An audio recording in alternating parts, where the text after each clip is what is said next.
There we have it, folks. We are officially wired.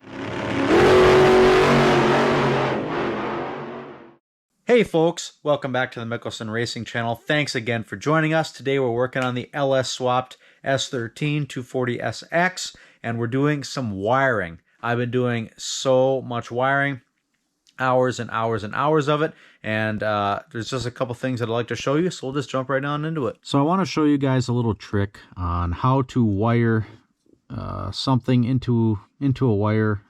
This is a good way to do it without solder, although I will be soldering this connection.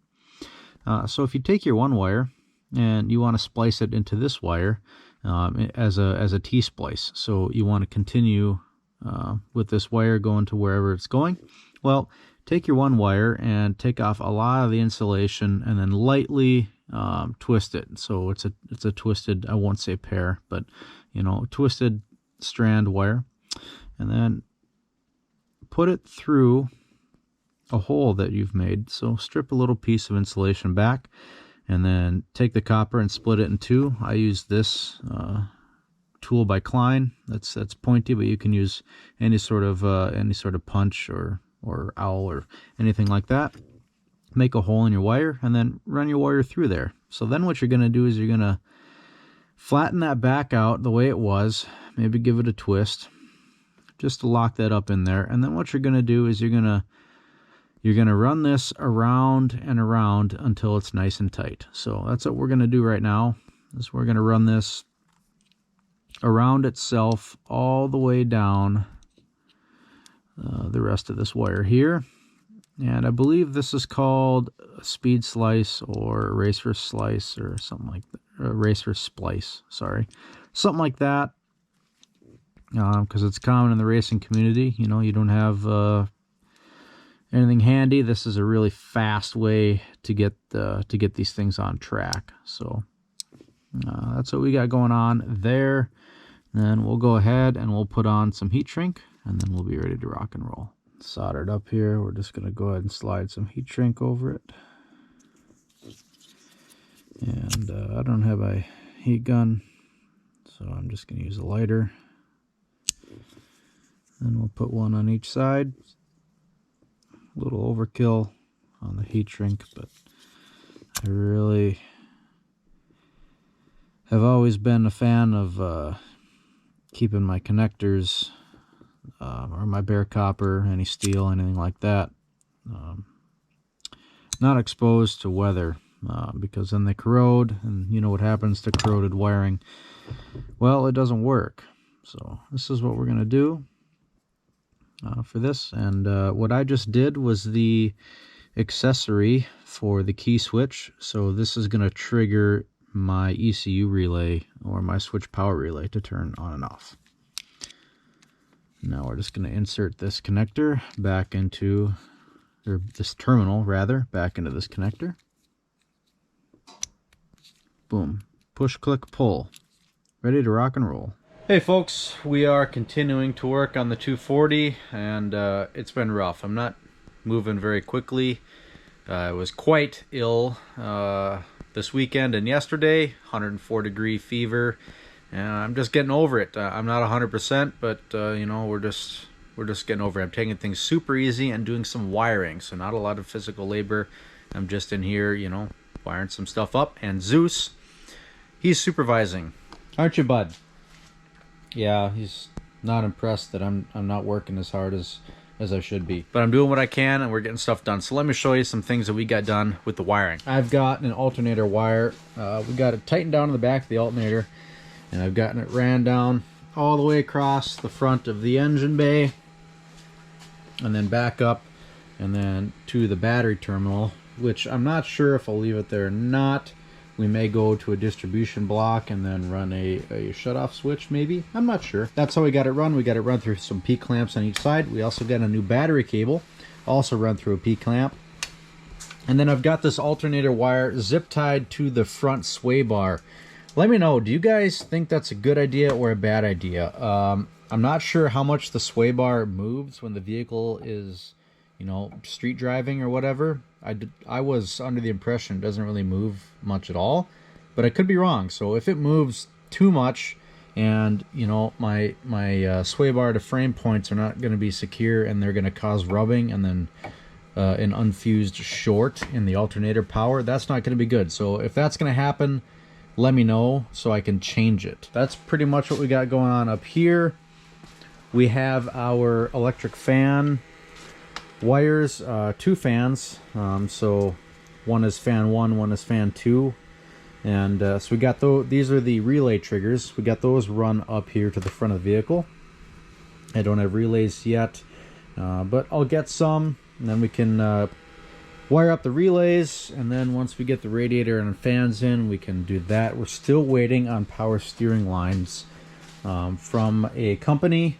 I've been waiting for 3 weeks to get those suckers in. I've also been doing a lot of wiring here on the passenger side as well as on the driver's side with the ignition switch. So ignition switch is done, the driver's side is done. I can probably put all that back together without a problem. This side, we've got a little more to do yet.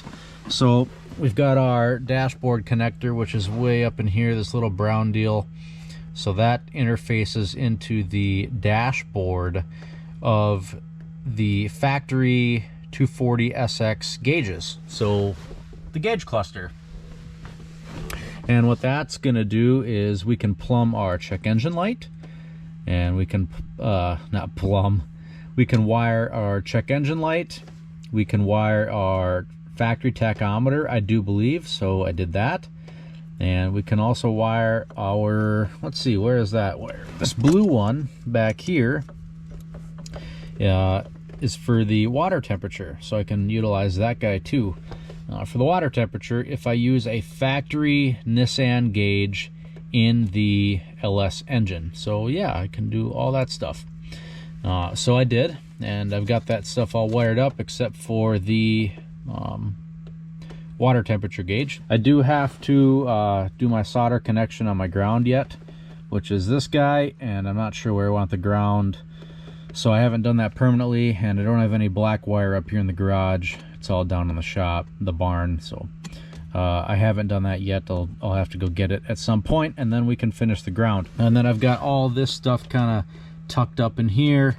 I'm trying to be neat about it and just keep it tucked away. And then, so that's the stuff that I've got semi-finalized right now. And then we have a switched power wire, ignition power wire right here, which is this guy. And I'm gonna have to run that to a distribution block, which I don't have yet, so I can run multiple switched powers, I think, is my plan for that. Mostly for like fuel pump, and I thought I had another thing that I wanted to run switched power for. So that would help for that. This wire is, let's see, I don't even remember. Oh yeah, this wire is for fuel pump. So if I got a distribution block, ran up to this switched power, I could just run the fuel pump right off of that, and that would be pretty handy. And then that would get rid of this wire running through the engine bay, which would be nice. So that's about all the wiring I have. This looks a little messy, but it's really only a couple wires. This needs to be tucked up and put away. This guy is for the OBD2 reader, so really these two can go away. And then it's just this fuel pump wire, which I can probably clean up.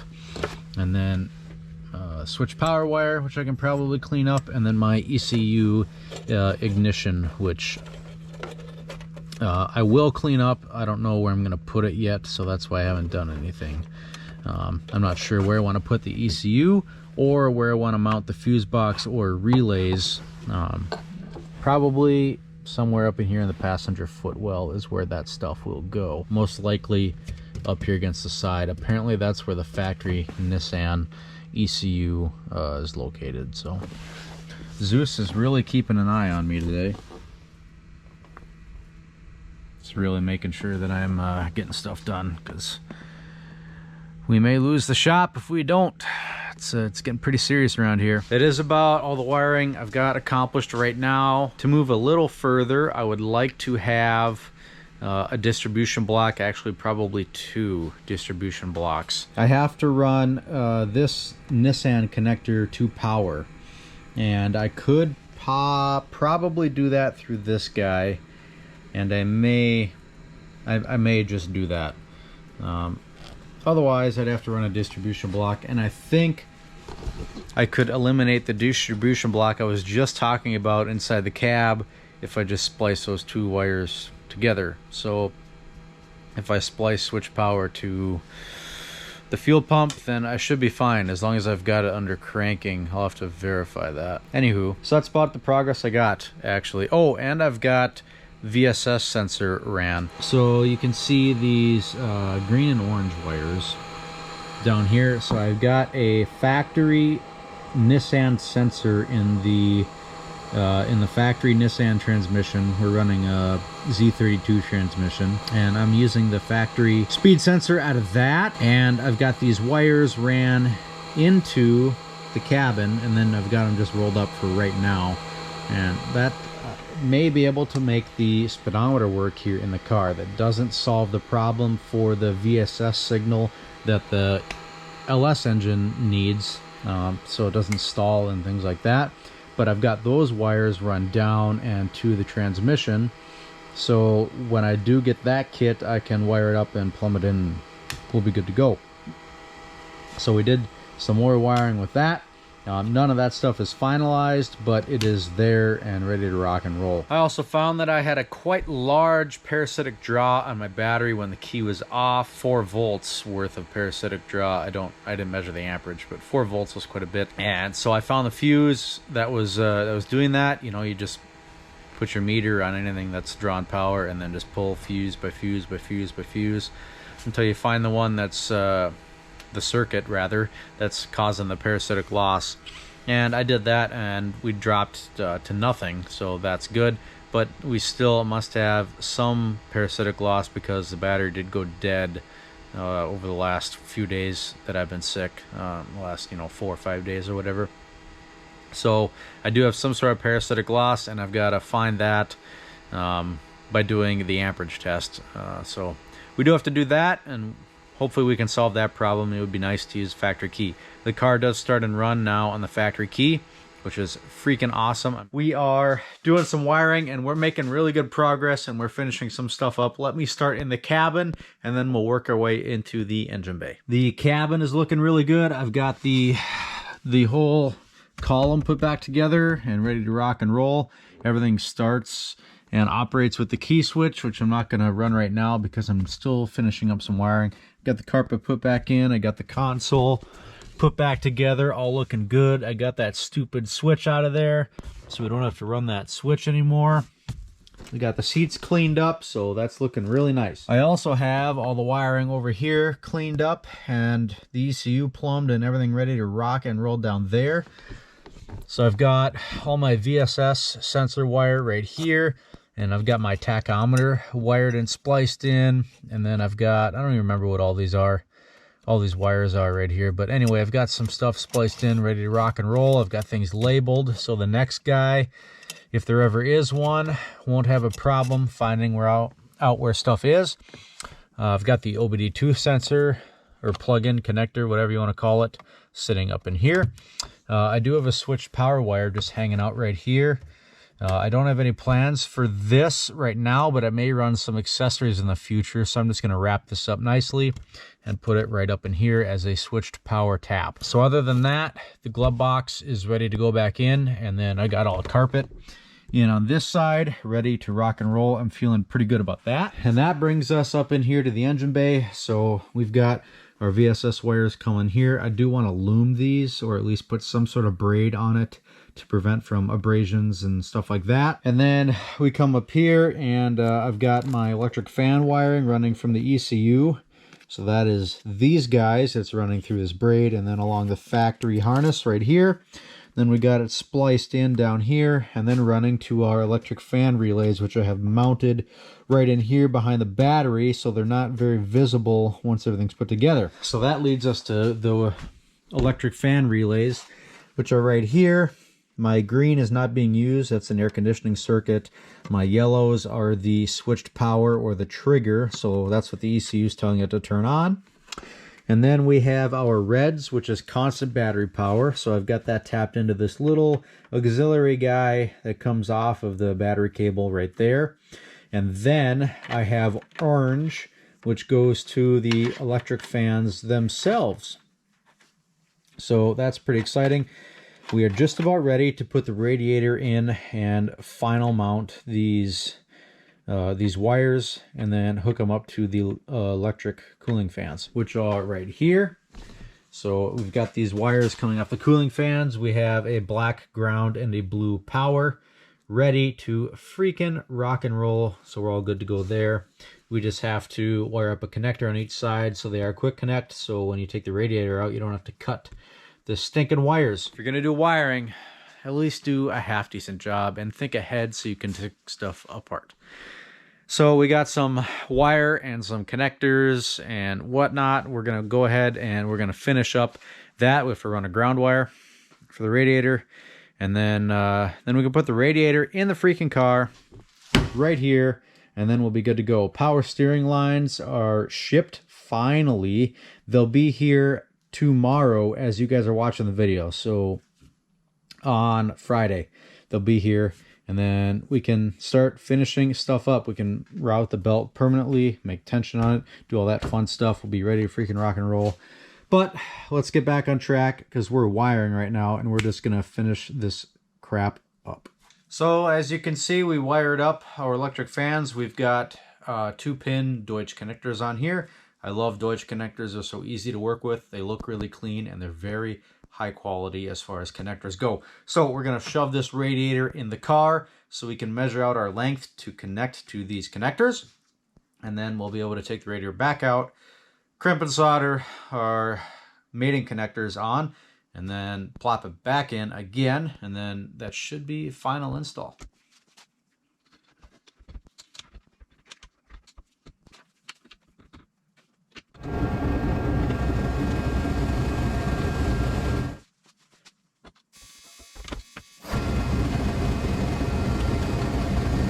All right, we got our radiator in and we have our ground wire ran. You can see I made a ground wire right in there and then heat shrink around it and spliced 3 into 1 ring terminal. So that looks pretty good. I kind of like the way I've got things routed. I anticipated a little more slack on this ground so I could route it a little cleaner, but that'll work as it is. And then I've got them all bunched up under here. We've got them running under the battery tray, and then they come along the power wire. So now we can route them off and plug them in. As you can see, I've got them staggered because the radiator is staggered, or the cooling fan connectors, I should say. I staggered those. So let's go ahead and make these connections.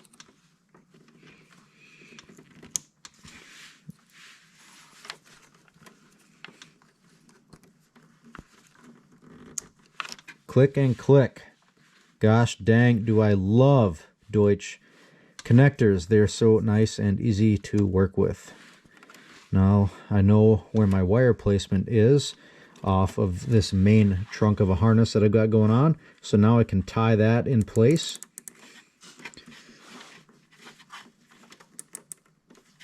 Boom. Nice and clean. Now I'll just trim that tail here in a little bit, and we'll be good to go. There we have it, folks. We are officially wired. Radiators in, our cooling fans are connected and all wired up, ready to rock and roll. We've got our relay power sitting here. We've got our relays beautifully hidden behind the battery right down in there. And we have all of our wires neatly following the factory harness, spliced and ready to rock and roll. I did get the starter wire done underneath the car, so that's ready to rock and roll. And all of our wires are freaking done. A little bit of loom there. Not gonna worry about it right now. A lot of people don't like wiring, but I really find it satisfying. I do kind of enjoy wiring a little bit. And then when you put the whole car back together, you can't see any of it. A little bit frustrating. All that time I spent on this stuff back behind here, you put the battery in, boom, it all disappears. Just like a good wiring job should be. And I finally made up a new list for the 240.